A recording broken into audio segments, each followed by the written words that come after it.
Hello, welcome to That's Easy channel. I've got another tutorial video for you, but before we dive into it, please make sure to subscribe so you won't miss any new tutorials and you'll help the channel grow.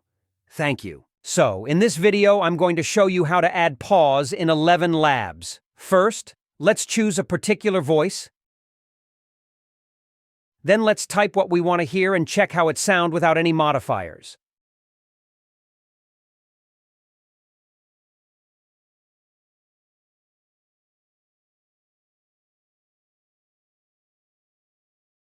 How are you doing today?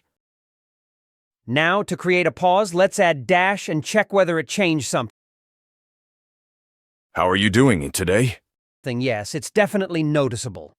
Let's check with more dashes now. How are you doing today? It worked quite well, so that's how you have to do it. So this is it. Make sure to like and subscribe. Thanks for watching and see you next time.